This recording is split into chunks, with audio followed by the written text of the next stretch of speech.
Hi, I'm Richard Randall, and welcome to Your Real Estate Voice with Barb Schlinker. She's the owner-operator of Your Home Sold Guaranteed Realty and the host of the program. This is the weekly radio show that informs and educates you on how to buy or sell real estate with Colorado's Real Estate Authority, Barb Schlinker. Barb Schlinker is a retired Navy veteran. Barb is an author. Barb Schlinker is also a pilot, and Barb and her team enjoy all that Colorado and the Front Range have got to offer. Barb, as always, it is great to be talking with you. Now, we air Your Real Estate Voice every Saturday. If you can't listen to the entire show, it is always available on Barb's site, barbhasthebuyers.com, or go ahead and search for Barb. You'll find her on all of the podcast platforms like iHeartRadio and all of the others. Every week, Your Real Estate Voice covers information about the housing market and one of your largest assets, the home. So, Barb, what are we covering today?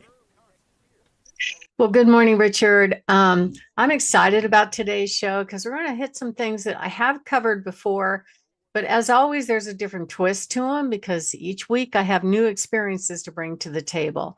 So the first one is about the real estate market. It has been moving and changing very rapidly. So we're going to talk about why is the real estate market not that hot and what can you do about it? This time of year, it should be on fire. Normally it is, but we're just not seeing that. Now, that's not true for every home. I'm still getting bidding wars on probably 30% of my listings. And it's just the way the sellers decide to approach selling the home. And then the next topic is going to be about the top reasons why your Colorado house is not selling and what you can do to fix it. I think you'll be surprised. Most people, think, well, if I put more money into it, if I buy this tankless water heater, if I put on solar, please don't do that when you're selling a house. Even though solar might be good for you over time, it doesn't add value to a home. I don't care what those salespeople tell you. It really doesn't. It's just a nice to have thing. The fourth topic is going to be, what are the expenses of selling a home? How much should the seller pay? How much of the buyer's expenses should the seller pay or not pay?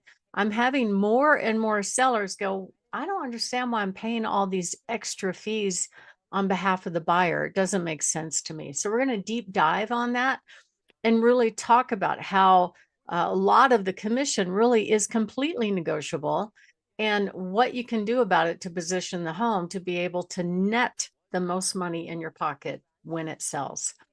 And then the last topic is lots of fun, is the top common negotiating mistakes that home buyers and sellers make and how to avoid them. And as always, I love talking about my hot new listings. Richard? Barb, you bring something new to the show every weekend. Now, people think that this is the prime time in real estate. What's going on in the market, Barb, and what can people be doing about it? Well, I think there is still an awful lot of pent-up demand in general on the real estate market for buyers. But the problem is affordability. So some of the trends that we're seeing right now is that the buyers are opting for a home that needs work because they can get into the home at a little bit lower price and be able to make it their own versus, going on the market and fixing everything and making it beautiful with Corinthian leather and then pushing the price envelope. Right now, that doesn't always work. So the critical decisions that a home seller makes about a home when they're selling is surprising. A lot of people think, well, it's about the improvements that I put into it. Not so much. It's about the staging. Not so much. It's about the marketing. Not necessarily. And at the end of the day, the biggest decision point to get a buyer into your door and considering your home for purchase is pricing. Now, almost every home seller wants the most money, but the real secret is if you price it on the low end of what you think you're going to get, you'll actually many times net more money. And so that's usually a big surprise to people. Let me show an example. I handle some homes that unfortunately are taken back in foreclosure, and they are not pretty. I will tell you that most of them have fractured plumbing. I'm showing pictures of one right now that has drywall holes in the ceiling and the wall in the kitchen. They took pink latex paint and just literally splashed it on the walls and the stair rail in the hallway. It's not pretty. It has 3 broken windows. So why is it twice the first buyer bailed out? They had multiple offers bidding for over asking price for a home that needed that much work. The reason is just price. It's basically a good home, and the buyers are figuring out that they could go and get financing and actually fund those repairs into their loan and be able to walk into a $500,000 house and only pay $430,000. So that's very valuable to buyers, for the smart ones anyway. So at the end of the day, regardless of how you position the home for sale, whether it's beautiful or not, if you price it realistically, meaning either at or slightly below market value, that's the way that you actually will command the most money. Whether you have a pretty house or one that needs work. And we know how to do this. We do it all the time, week in, week out, for multiple sellers. So we can see if we made a mistake in pricing when we go on the market and there's little to no response. It's nothing else but pricing, because I know on the marketing front, we're doing the best we can to present it in its best possible light. And here are the really hard statistics about home sales right now, all along the Front Range. Demand has shifted down by about 3%. So 3% less buyers are out there making offers. The number of available homes has gone up by 15%. So I add those together as a delta. As compared to a year ago, we've got 18% less buyer interest than we had a year ago because we have more competition on the market.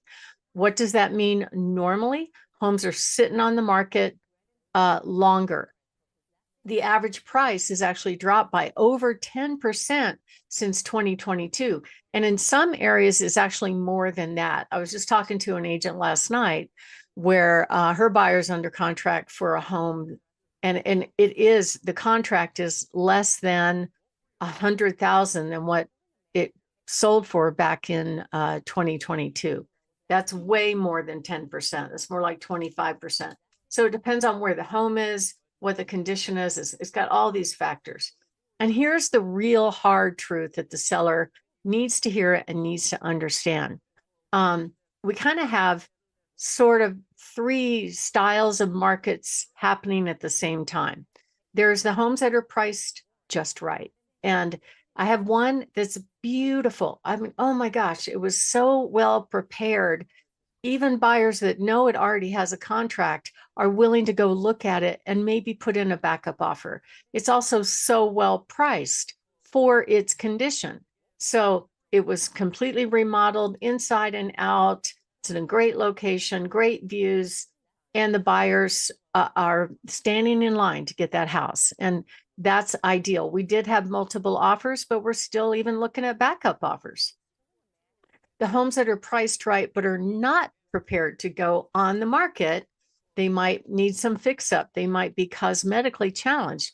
There's a price for that. So a lot of people ask me, well, I haven't done any updating. I'm concerned, should I do this or do that? And it really depends on your budget. Generally, things like flooring are worth it. But a full-on remodel, you may not get the money out of it, like kitchens and baths. Sometimes you will, sometimes you won't.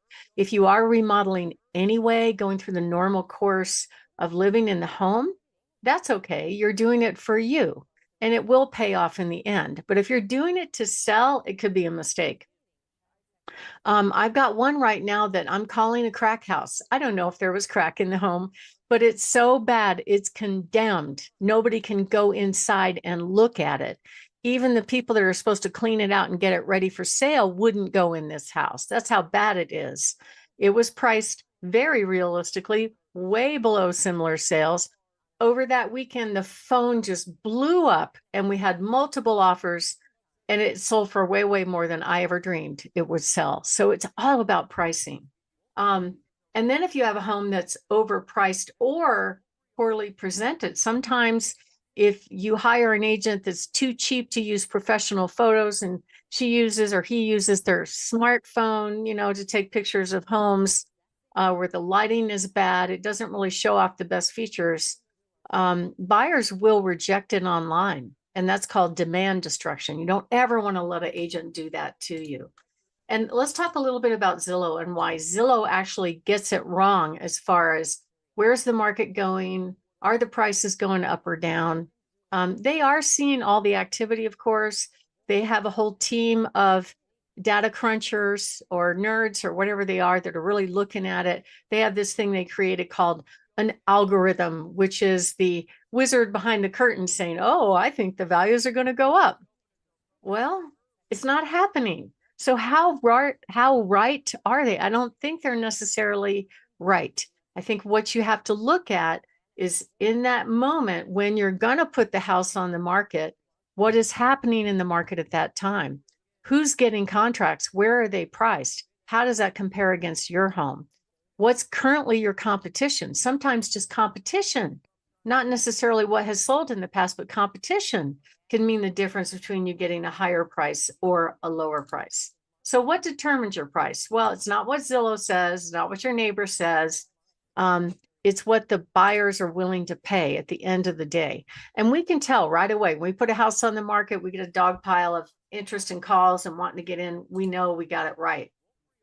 But if you look at the stats, the median price of asking price of homes back in 2024, same time of year, was at 575. And now, here we are 2 years later, it's now at 550. It's not an increase in value, as Zillow says. So at the end of the day, you have to look at the market right now when you're going on the market. And if the house is sitting on the market, it's got to be the price. In most cases, it's the price. My name is Barb Schlinker. I'm the broker owner of Your Home Sold Guaranteed Realty and the host of this show. And we're talking about how come the real estate market is not so hot.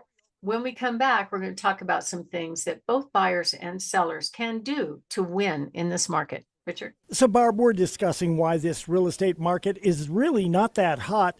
What can home sellers and buyers do about it if they want to move in today's market? Well, I mean, I'd say it's as simple, but it's not that easy for people. For a seller to get top dollar, they have to get the 4 P's right: preparation, pricing, making sure it's promoted right, and picking the right team. All those things can cost you money if you don't do it right. And we help people with that every week. Just give us a call, 719-301-3900, or go to barbhasthebuyers.com. This should be prime time in this area. We got a lot of military. We got a lot of people being transferred. We should have things flying off the shelf right now, and sellers able to command top dollar because we're just coming up on the summer moving schedule. But if they overprice their home, it's not working. And unfortunately, most of the agents really don't know how to price it right to get top dollar. And when you do that, it could cost you thousands. Some of the things that hurts are higher interest rates or picking the wrong team. So if you are thinking of making a move, give us a call, 719-301-3900, or go to Barb Has the Buyers. And just one thing, I just got news this morning that one of my clients' husband passed away in a rollover car crash over the weekend. So I would love for you to go to my YouTube channel, Barb Has the Buyers, and look on every segment of today's show for Marie Christine and their 6 children. He just passed away in this accident. He's got a GoFundMe site set up, and my heart breaks for that family. It's really tough, but that's what's important. It's not so much real estate. It's about family and the future. So if you would do them the favor of supporting them in their really tough time, I would appreciate it. Richard? You know, Barb, you are such a great real estate agent, but you have got a big heart as well. God bless you. You're listening to Your Real Estate Voice. That is Barb Schlinker of Your Home Sold Guaranteed Realty. And if you're thinking of making a move, call Barb at 719-301-3900 or just visit barbhasthebuyers.com. We'll take a break. When we come back, we'll be discussing the top reasons why a Colorado house is not selling, plus a checklist to fix that.